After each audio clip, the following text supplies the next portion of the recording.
We remain steadfast in our commitment in delivering local news that matters, stories that inspire, enriching the lives of Filipinos in Mindanao, in the Philippines and across the globe. This is your GMA Regional TV, kapuso ng bawat Pilipino.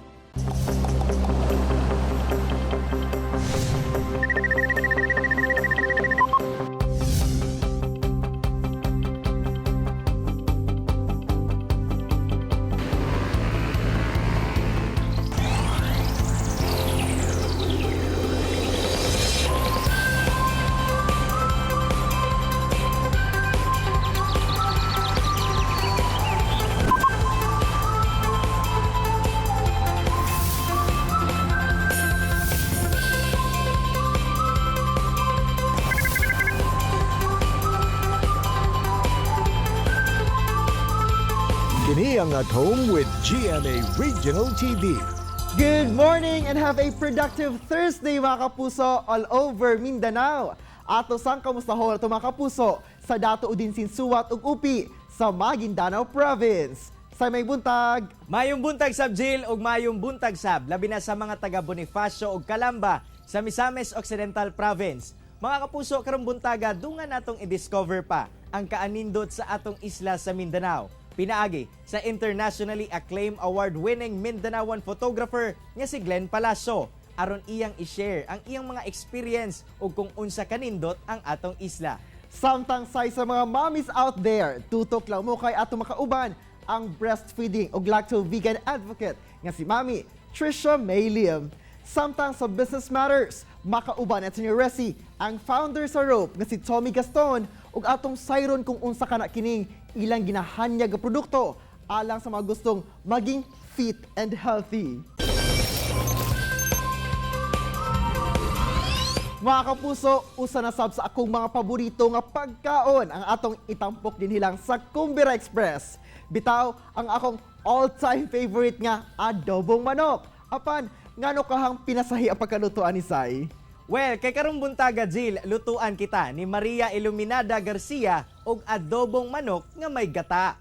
Good morning mga kapuso. This morning, itudlon ako sa inyo ang pagluto sa chicken adobo sa gata. Ang ingredients nato, syempre, ang manok. Kaning manok, naturally grown ni siya. Syempre, kinahanglan nato toyo, suka, laurel, ahos, asin, paminta, og atsuete. Naapod tay gata, siling espada, natay mga gulay like okra, talong, og bula na batong. Mao na siya ang ato ang ingredients para sa adobo sa gata. Kani ang manok. So ibutang nimo ang manok diri. Pagkahuman, butang kag asin. Ayaw sa biglaon ng asin kay butangan pa man natong toyo. Butang kag paminta.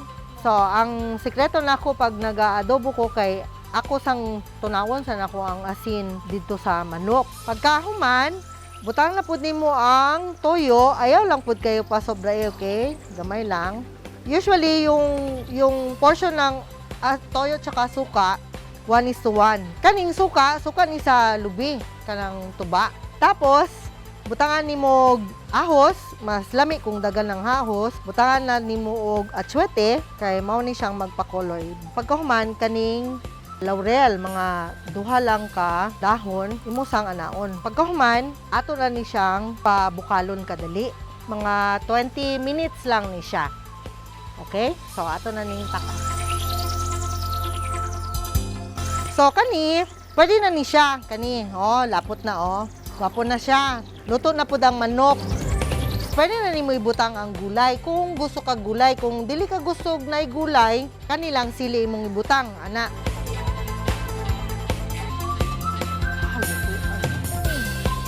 Okay, so luto na. Luto na po ang mga gulay. So ato na siyang i-plating. Karon, luto na ang atong chicken adobo sa gata. Mga kapuso, mga unta.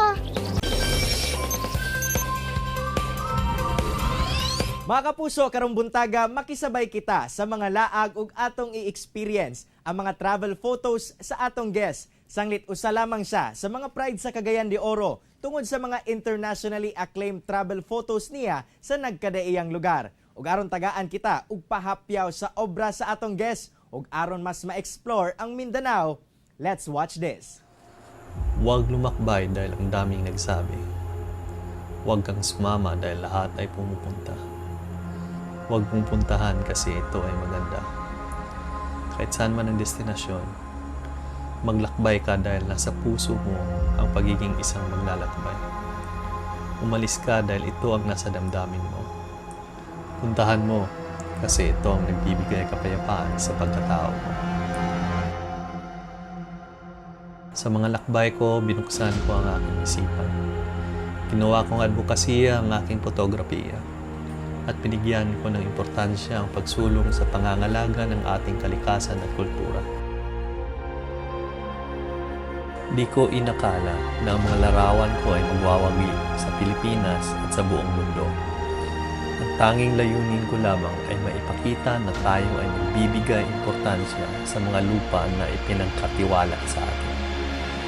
Ng mga lupa na ito ay sadyang masisira kung hindi tayo magbabago at magbibigay ng sapat na atensyon sa pagtatanggol nito. Kung gusto mo ang isang lugar, meron kang tungkulin na protektahan ito. At kung mahal mo ang isang lugar, dapat mo munang tuklasin ito. Ako si Glenn Palacio, photographer, writer, nagmamahal sa kalikasan. This is my Mindanao. Atong makauban ang kagayanong si Sir Glenn Palacio.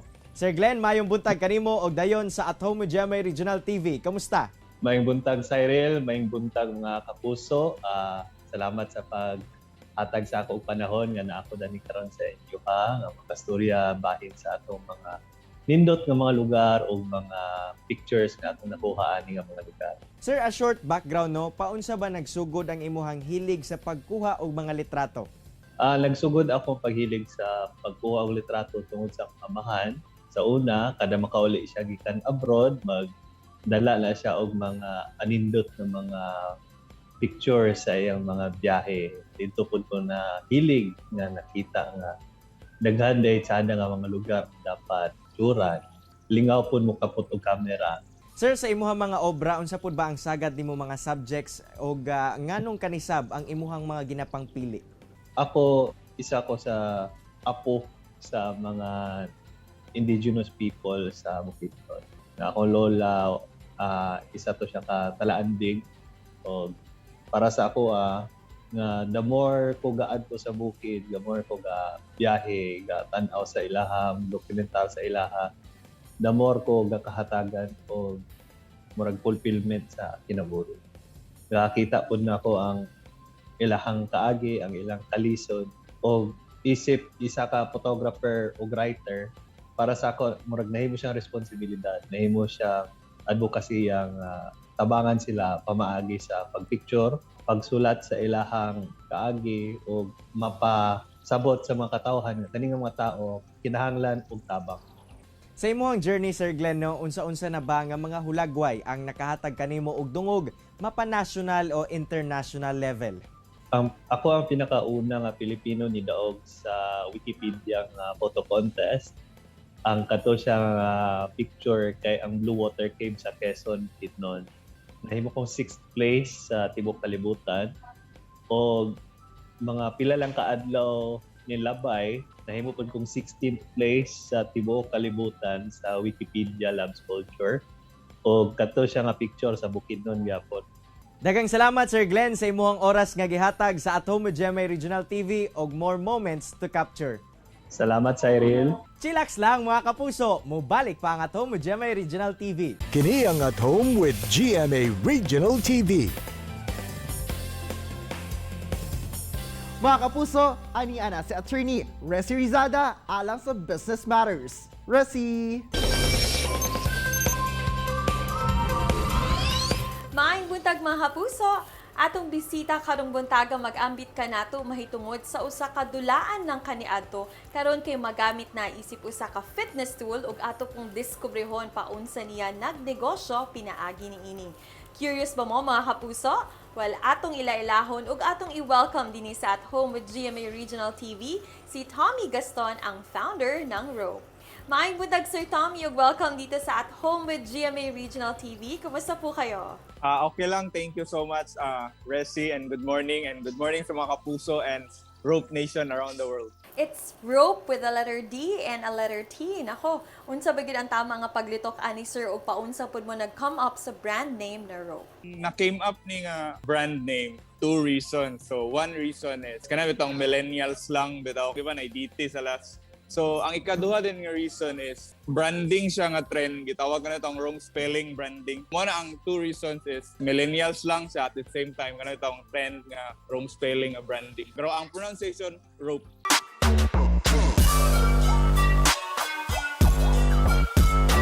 Sir Tom, sama sa akong giingon kaganina, ang jump rope tong una nahimo lang dulaan nato, but in due time nahimo kining usa ka fitness tool o very recently nahimo na pud siyang usa ka sport.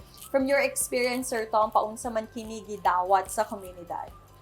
So, traditionally, good, sakto yung gingon nga ang jump rope, dula-dula lang siya, usually sa mga kids. Sa history yun sa jump rope, ni-pick yun ang kasikat ni jump rope. During pandemic, yun siya yun. Pag nag-start ang pandemic sa 2020, close ang gym. So, ang mga fitness enthusiasts, gapangitag pamaagi, how to stay fit despite wala na gym na matuan. So, dira ni transition ang community nga, ay, kailangan nata, kuhaan siya, logical na nga mag-jump rope karon. And na-discover nila, okay kayo ang jump rope, full body workout siya. Sir Tom, how did you get into jump rope ug paunsa pud ka niabot sa pagpamaligya niini?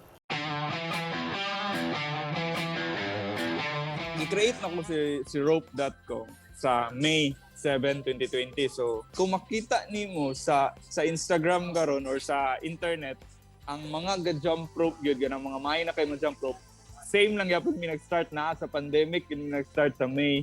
Dira na ko gi-create ang brand para i-solve ang problem nga close ang gym, then unsaon para mas stay fit ang community. So at the same time, maka-help ako maka-stay fit ko. Tell us more about Rope ug unsa pod ang mga best features niini? Isa sa mga features nga ganahan ako kang rope kay ang feedback, ang feeling sa rope itself, and then the handle slim, ergonomic and lightweight and effective siya sa imuhang workout sa pag-jump rope. Pwede ba nimo mapaambit, Sir Tom, unsa pod ang mga kasagarang reaction sa mga beginners na nagagamit og rope?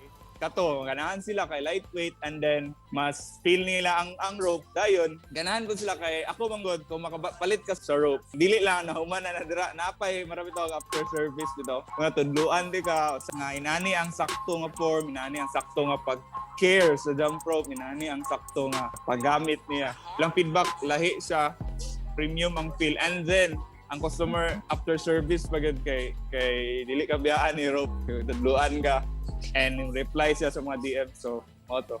Ayan, ako makabati na ba ko na mas mugwapa or mas sexy kung mag-jump rope ko, Sir Tom? Ug unsa ba ang mga main benefits po kung mag-jump ng rope? Actually, daghan ko customers, mga testimonial sa customers nga na nag-lose sila. Na ako'y duha gani ka students nga consistent sila nag-attend sa akong jump rope class. Naggamay sila bitaw, nag-lose og weight dahil natingala ang ilang mga office mates nga unsa nga sikreto nimo nga gamay na ka, wala man siya nag-diet. Ang iya lang yung gibuhat kay nag-jump lang siya every day. We can't wait to try this out, so please tell our viewers, Sir Tom, kung how and where can they get rope. Okay, so mapalit si rope, wala lain nga site kundi rope.com. So ang spelling ROPEDT.com. So also if you use my discount code TAMI10, you will get 10% off entire order. So use TAMI10 at checkout. So rope.com mapalit siya. Alright, thank you very much, Sir Tommy Gaston, kay malipayon kaayo mi nga naami nakatuna na bagong pamaagi sa pag-workout. Salamat sa gayo, Attorney Resi, and salamat GMA, and shout out to my friends, former office mates and classmates, and shout out to my tita Sonia in Australia, and shout out to my cousins and friends. So thank you. And that was Sir Tommy Gaston, ang founder ng Rope. Tutok lang mga kapuso ka mabalik pa ang At Home with GMA Regional TV. Kini ang At Home with GMA Regional TV.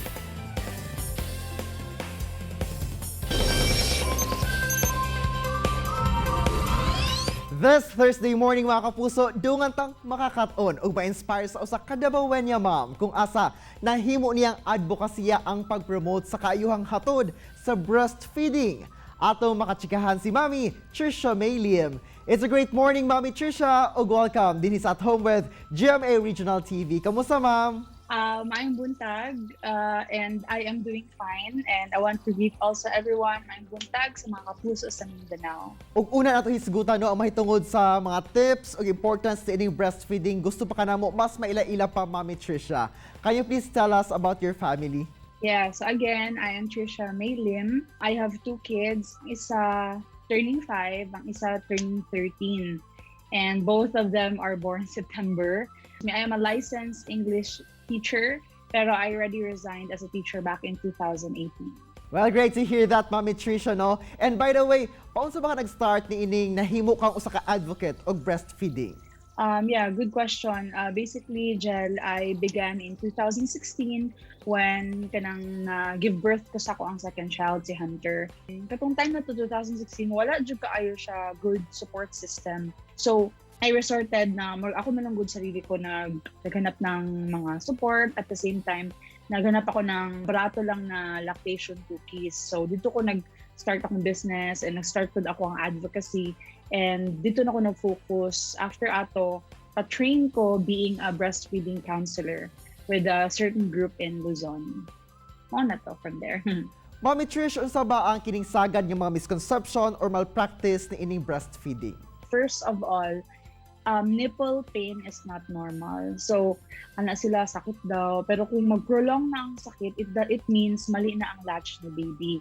So, make sure ipa-check ang latch ni baby kung tama ba, kung deep ba or shallow para ma-correct. At the same time, ma-check po kung na ay lip tie or tongue tie. Second, I want to mention is that if breastfeeding is difficult at first, let's say first week, lisod kayo siya, it doesn't mean na mag-worsen na siya. It will get easier as long as you'll be confident and you'll be equipped with the right knowledge. Another one, small breasts won't make enough milk. Ano daw sila? So, it's not true. The size doesn't matter at all, even if you're gifted or not. Naiuban na mga breast friends na ako na kahit na medyo di sila gifted, pero grabe sila mag-produce of milk. Mga uban na medyo gifted sila pero dili po sila makaproduce of milk. So, it really depends. Dahong tabang kini nga mga information ilabi na sa mga soon-to-be mommies na pod ang imong gipang share, Mami Trish, og kay lagi ubay-ubay na sab sa atong mga mommies ang naka-encounter challenges in producing breast milk. Pero alang sa katong mga maglisod yun no nga maka-produce og breast milk, kumugamit sila og kining formula o dili ba ka mag-skip og breastfeeding, naa ba ni risk factor along the way, Mami Trish? Thank you, Jel. If you will skip or if you choose na to laing ng milk, dako jud chance na magkasakit ang baby. Dili mo perfect ang babies na mo. Ako, 4 years ko nag-breastfeed and dili mo perfect ako ang baby kay we have to think of other factors. Kung asthmatic, ako asthmatic man, asthmatic po siya. Pero whenever he gets sick, dali jud siya na mahuman, like magsipon-sipon siya like 1 to 2 days lang. Or kung masakit ang tiyan niya, magpadede lang siya because my milk will create antibodies man good. Very nice, Mami Trish. And with that, we would like to hear from you your message alang sa mga mommies or katong mga soon-to-be mommies na about sa pag-take good care sa ilahang mga babies. First of all, congratulations.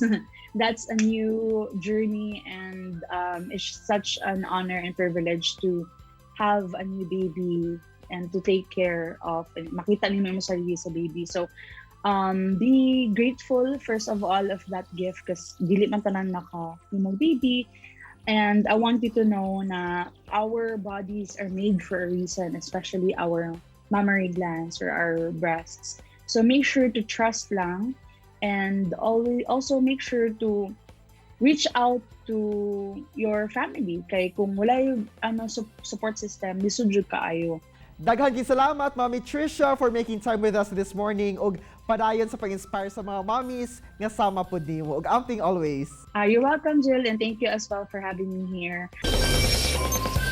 Say na inspire si Mami Trisha Lim aron magtukod og support group alang sa mga mamis nga nagtinguha nga mahisgutan ug masolusyonan ang mga sagad nga issues sa breastfeeding ug mga angayang pangandaman sa mga mamis o mga breast friends niya. Samtang Jill, pinaagi sa iyang pagkahilig sa photography, mas naipakita ni Glenn Palacio ang natural wonders sa Mindanao. Gawas ni Ana, nahimo sab niyang advokasya nga ipakita ang kultura sa Mindanao. Pinaagi sa iyang mga litrato kung asa tungod sab niini nakadawat siya og nagkadayang awards sa sulod ug gawas sa nasod. Samtang say usa sa mga bag-ong gamit karon niya pang exercise mao ang rope ug usa kini sa nakita ni Tommy Gaston sa Cagayan de Oro City aron itukod ang iyahang business. Perfect sab kini karong naka-stay at home ta mga kapuso aron mamahimong fit ug healthy. Mga kapuso, unta na inspired nakakaton kamo sa gi-share sa itong mga bisita karong buntaga. Sama na lang sa panultihon ni Mandy Hale nga there is nothing more beautiful than someone who goes out of their way to make life beautiful for others. Mga kapuso, makita pagbalik ang atong episode pinagi sa pagbisita sa www.gmaregionaltv.com ug ayaw kalimot na mag-subscribe sa official YouTube channel sa GMA Regional TV. See you tomorrow mga kapuso ug always remember that God is good all the time. Ayaw sab kalimot sa pag-smile. Amping! Stay safe and healthy mga kapuso. Ako si Cyril Chavez. Kinisab si Argil Relator. Buong puso para sa kapuso.